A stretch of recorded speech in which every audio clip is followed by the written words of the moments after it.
That's right. Excellent in broadcasting. Hey, everybody, this is Bo. We're back in the house again. We are coast to coast. We're going to shoot this signal right over to Australia. We're going to follow that back up and go to Asia, to the Middle East, to Europe, where they're crazy about ice hockey and mixed martial arts. We're shooting that signal back to Detroit, Michigan, and we're going to go down to North Carolina. You know, guys, nothing's finer than Carolina, and I believe that in my heart, guys. And we're going to talk to the head wrestling coach, Joe Baranik of St. Andrew Presbyterian College. How you doing, Coach? Good, doing great, thank you. Coach, thank you. Coach, before we get into your program, to say that you're involved in wrestling at many levels is an understatement. We just did some searches on you, and you've got publications that you founded. You indict Hall of Famers into the wrestling programs. Can you go into your background a little bit? Because you've got a very successful background, to say the very least. Yes, I'm from Altoona, Pennsylvania.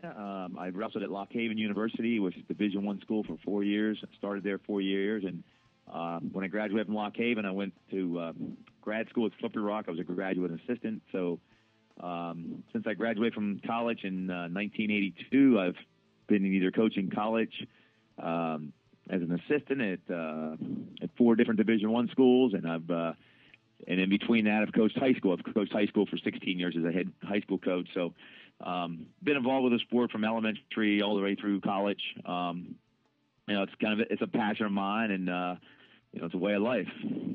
Now, what's the funny thing is, and I can see why people have a hard time following wrestling, it's kind of hard to do an interview on a subject like wrestling because even though it looks as a team sport, but there's a lot of heavily on an individual basis, not like basketball where we can sit there and do highlights.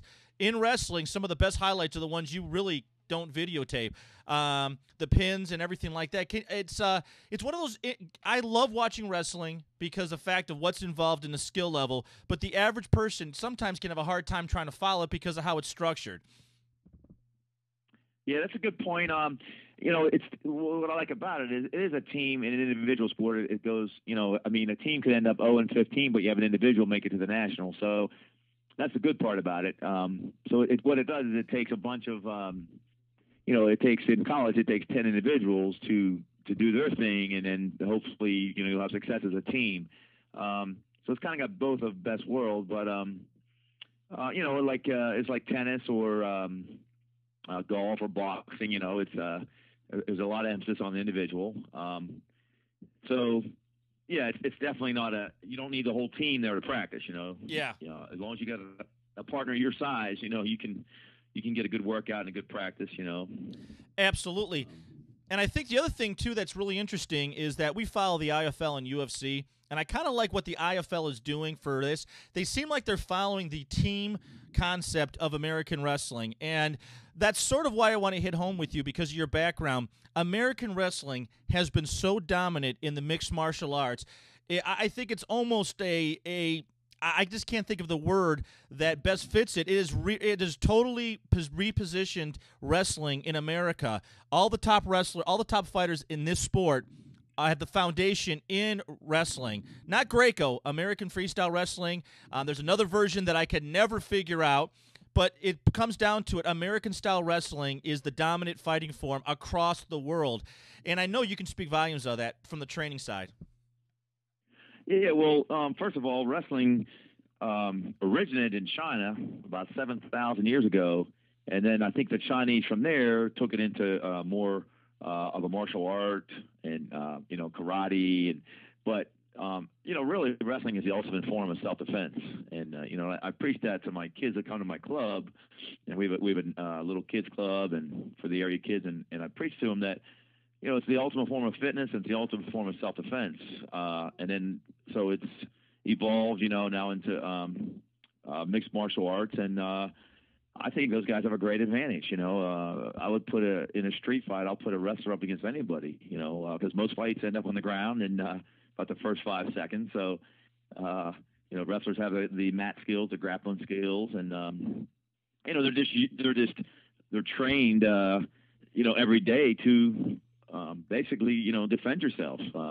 So I think it's good. I think it's great for these guys that graduate from college now to have an outlet, have a chance to get out there and continue their skills and make some money at the same time.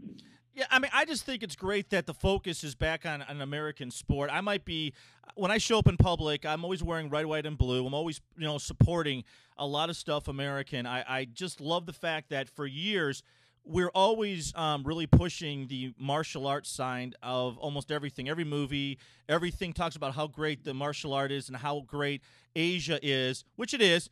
But when it comes down to it, it's American-style wrestling. Now, with that, you've got some seniors in your squad. You got some underclassmen. Could you talk a little bit about them now?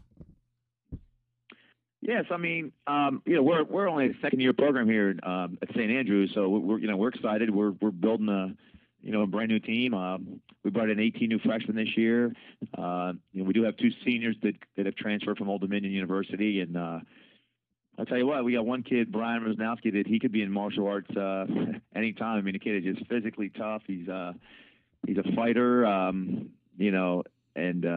this is the kind of guy you want on your team, as long as it's illegal. But yeah.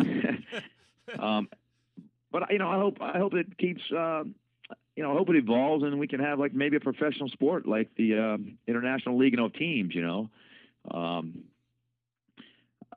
don't necessarily like the punching, but in wrestling, a guy's going to come at you and reach for your head, and we teach block, which they do in self-defense. Block wrist on wrist, and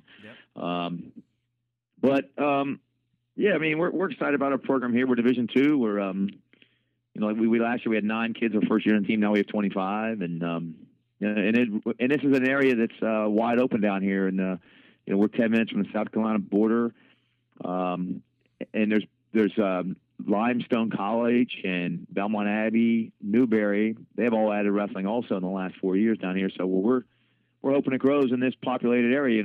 This area of we're near Columbia. We're not far from Raleigh, Charlotte. So this area, I think it needs college wrestling, and hopefully it'll trickle down into the high schools.